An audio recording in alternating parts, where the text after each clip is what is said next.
Friday's weak jobs report is boosting expectations that the Fed will trim rates later this month. Joining us right now is former Cleveland Fed President Mester. She's a senior scholar at Princeton University's Griswold Center for Economic Policy Studies, an adjunct professor of finance at UPenn's Wharton School, and a CNBC contributor. And Loretta, thank you for being here this morning. I guess my first question is, if you were in the room next week and were voting on this at the FOMC, what would you say? What would you do? Hey, Becky. Good morning. I mean, I think that the weak jobs report that we got, which sort of confirmed August weakness, really shows that the labor market has lost some momentum. It's not falling off a cliff, but it certainly has weakened over time. And even though, there's reasons to believe that immigration is affecting the supply side, we're not getting as many jobs per month as needed to keep the unemployment rate constant. We saw an uptick in that unemployment rate. Again, not a crashing labor market, but certainly one that has lost some of that positive momentum. So if I were in the room, I would say, let's move ahead with a 25 basis point cut in September. We still have some more data on inflation, but we know that inflation is going to be moving up because of the tariffs. So you want to keep policy a little restrictive to work on the inflation part of your mandate, but you can take down the degree of restrictiveness and help the labor market adjust to these effects that we're seeing both from tariffs and from immigration. I think a lot of firms are cautious to hire because they know their costs are going to be going up. So they want to be, very careful about not overextending their hiring. And we see that in the data. And then on the other hand, you also see that immigration is affecting the supply side. So the Fed needs to balance those attributes. I think the real question is, what do they do going forward?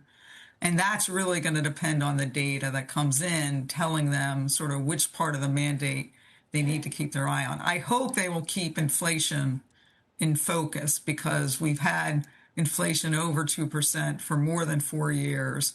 And they need to keep, I think, policy a bit restrictive in order to work on that part of the mandate. But again, it's going to depend on what the data tells us about the degree of softening in the labor market versus whether we can see inflation, look through some of that tariff-induced inflation. And we'll get data next week on both the labor market, the revisions, and also on the inflation side. We'll get a CPI report. So Steve Leisman already did a report earlier this morning bringing up the question of stagflation. Is that a worry for you? Well, I think the economy certainly is slow. We saw the growth rate slow. So in that sense, some of the policies that we're seeing play through have an effect. I think firms are still under uncertainty about what the policies are actually mean for them. But on the positive side, there's some deregulatory things coming that'll help them. So again, I don't really think we're in a stagflation in terms of we're going to go into a recession. But no doubt we're seeing some slower growth. And we're seeing the policies affect the growth side of the mandate by weakening growth and at the same time putting upward pressure on prices. So there is a stagnation bent to some of the policies that are being enacted for the U.S. economy right now. Okay. What would inflation, give me an inflation number that would give you pause about cutting additionally later this year, because the market's already kind of anticipating that they'll see 3 rate cuts now. Right. I mean, I guess I would be looking at places where it's not only tariff-induced prices. So in the last CPI report, we saw that if you looked at service prices, excluding housing, that actually went up. And that's an indication that it's not only tariffs that you need to be worried about. There is sort of this stickiness to inflation. So I'd be keeping my eye on that. And that would give me a lot of pause. Because the narrative, of course, is we can look through some of that goods price inflation because it's tariff induced. But I think we may have a broader problem on the inflation side, and I'd be very focused on that. I think your point about employers being reluctant to hire additionally because they don't know what's going to hit them later this year is a key one. They've been making promises on the earnings calls in some cases that they can hit their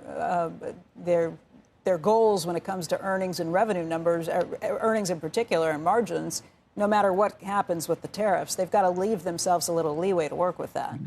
I mean, and they've been very effective, I think, in sort of, taking actions to anticipate the tariffs. They Right. brought in inventories, but a lot of that's been worked off now. And now I think they're going to have to really face the fact that, their costs have gone up because of the tariffs.